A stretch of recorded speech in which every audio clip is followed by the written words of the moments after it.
السلام علیکم۔ کیسی تیری خودغرضی کے اس ایپیسوڈ میں آپ دیکھیں گے کہ آپ تمام دوستوں سے گزارش ہے کہ ہمارے اس چینل کو سبسکرائب کر دیں اور اس ویڈیو کو آخر تک لازمی دیکھیں۔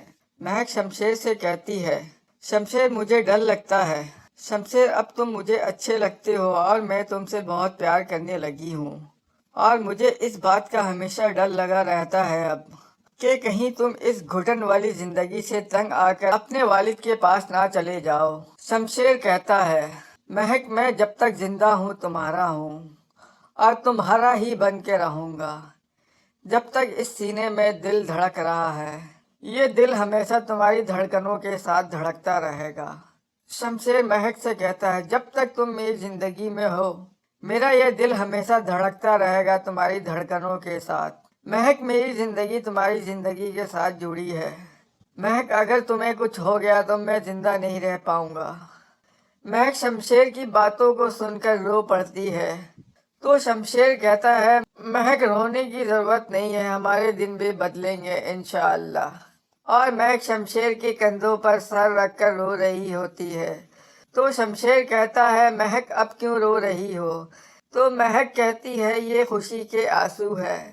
مہک کہتی ہے، میں اتنی خوش نصیب ہوں کہ مجھے یقین نہیں آتا ہے کہ میرا شوہر مجھ سے اتنی پیار کرتا ہے۔ میں نے کبھی نہیں سوچا تھا شمشیر۔ شمشیر کہتا ہے، مہک میرے حالات ابھی ٹھیک نہیں ہے۔ اگر میرے حالات ٹھیک ہوتے تو میں تمہیں زمین پہ پیر رکھنے بھی نہ دیتا، لیکن کیا کروں، حالات کے آگے مجبور ہوں۔ لیکن تم فکر نہیں کرو، میں تمہیں اتنی خوشی دوں گا مہک کہ تمہارے ہونٹوں سے کبھی بھی شکایت نہیں آئے گی۔ اور دونوں ایک دوسرے کے ہاتھوں کو پکڑ کر ایک دوسرے کی طرف دیکھ رہے ہوتے ہیں۔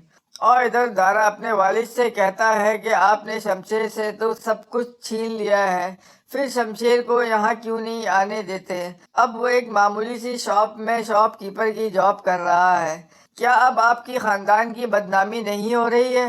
نواب صاحب کہتے ہیں، میں شمشیر کو کبھی بھی قبول نہیں کروں گا، وہ اور اس کی بیوی میری بیوی کا قاتل ہے اور میں ان دونوں کو کبھی معاف نہیں کروں گا۔ اب تو میں شمشیر اور شمشیر کی بیوی دونوں کو برباد کر کے ہی دم لوں گا۔ اور ادھر شمشیر کی بھابھی اور اس کی بہن پلان بنا رہی ہوتی ہے کہ شمشیر کو مہک سے کس طرح الگ کیا جائے۔ شمشیر کی بھابھی احسن سے ملتی ہے اور احسن سے کہتی ہے، اگر تم شمشیر اور مہک کو الگ کرنے کے لیے ہماری مدد کرو گے تو ہم تمہیں بے انتہا اس کے بدلے میں دولت دیں گے۔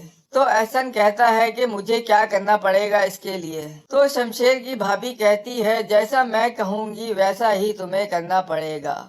احسن کہتا ہے، ٹھیک ہے، لیکن ایک شرط ہے۔ شمشیر کی بھابھی کہتی ہیں، کیا شرط ہے؟ تو احسن کہتا ہے، میرا نام کبھی بھی سامنے نہیں آنا چاہیے۔ شمشیر کی بھابھی کہتی ہے، ٹھیک ہے۔ اور ادھر شمشیر کو آج آفس سے تنخواہ ملتی ہے۔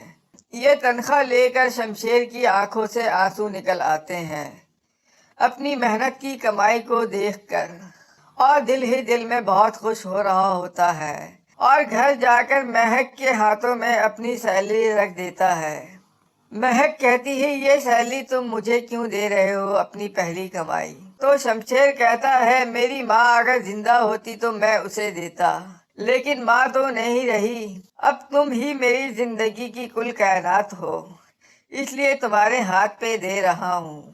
اور شمشیر مہک سے کہتا ہے، چلو آج کہیں باہر کھانے کے لیے چلتے ہیں۔ اور شمشیر اور مہک ایک ریسٹورنٹ میں جا کر کھانا کھا رہے ہوتے ہیں۔